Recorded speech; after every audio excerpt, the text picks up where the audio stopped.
আমার খবর।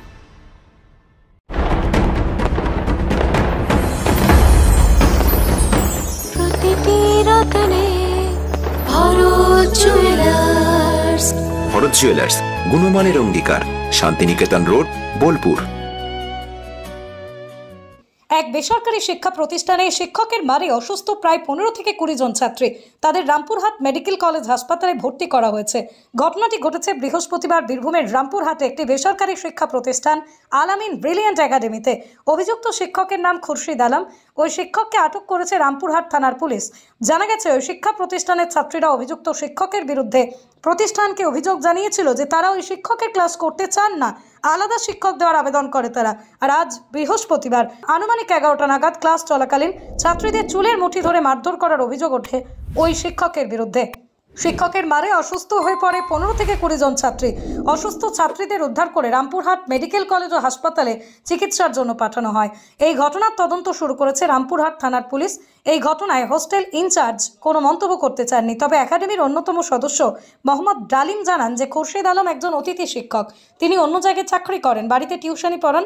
একাডেমিতে ঘন্টা দেড়েকের জন্য উনি বা কখনো ওনার স্ত্রী বায়োলজি পড়াতে আসতেন। ছাত্রী প্রায় 15-20 জন। হ্যাঁ, টোটাল কাউন্টিংটা হয়নি, কেন কি সঙ্গে আমাদের লোকজন গেছে হসপিটালে। প্রায় 15 থেকে 20 জন। ক্লাস চলছিল, আলামিন মিশনের মধ্যে ক্লাস চলছিল।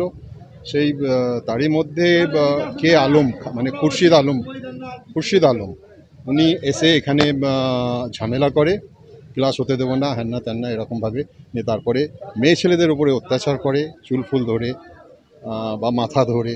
এগুলো যখনই আমরা দেখলাম এগুলো একবারে অনুচিত, ঠিক হয়নি। না, শারীরিক বলতে গেলে ওইটাই, যেটা শারীরিক বলতে গেলে যেমন কি মাথা ধরেছে বা চুল ধরেছে, এটা তো এটা। উনি আসতেন, নিজের পড়াতেন, যতটুকু সময় ওনার নির্ধারিত করা ছিল উনি আসতেন, পড়াতেন, চলে যেতেন, উনি বা ওনার স্ত্রী। কিন্তু পড়াশোনা যদি ঠিক না হয়ে থেকে থাকে, সেখানে ছাত্রীরা একটুখানি অবজেক্ট করেই থেকে থাকে, সেটা যেটা করে সেটা আমাদের অফিসে করে, অফিসের মধ্যে, উনাকে নয়। কিন্তু উনি চাইছেন কি আমি একটা এখানকার হত্যাকর্তা হই, বা আমাকে একটা ম্যানেজমেন্ট অফিসার করা হোক, বা পুরো সংস্থার ম্যানেজার করা হোক, উনি চাইছেন, ওনার মনের মধ্যে এটা আছে।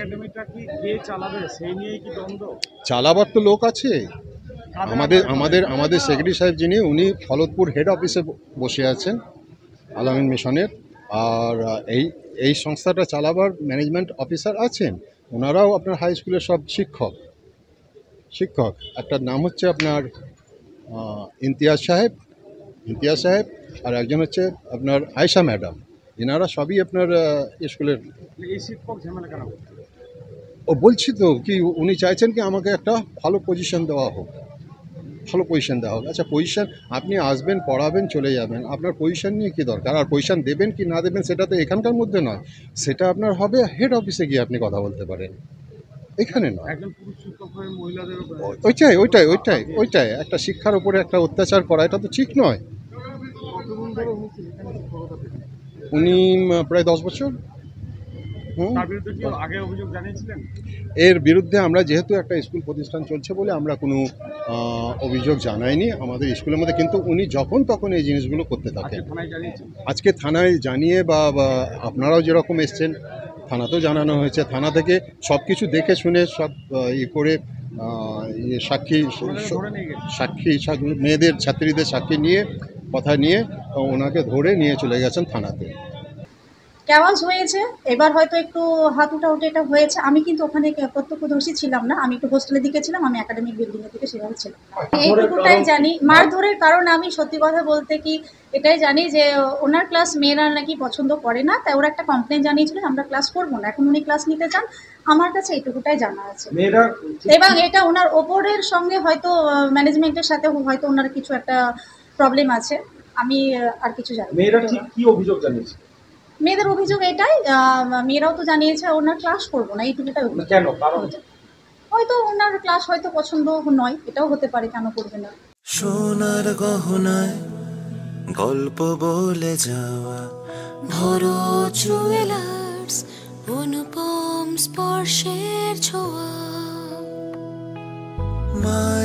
স্নেহ কন্যার সাজ, প্রতিটি রতনে ভারত জুয়েলার্স, প্রতিটি রতনে ভারত জুয়েলার্স। ভরত জুয়েলার্স, গুণমানের অঙ্গীকার, শান্তিনিকেতন রোড, বোলপুর।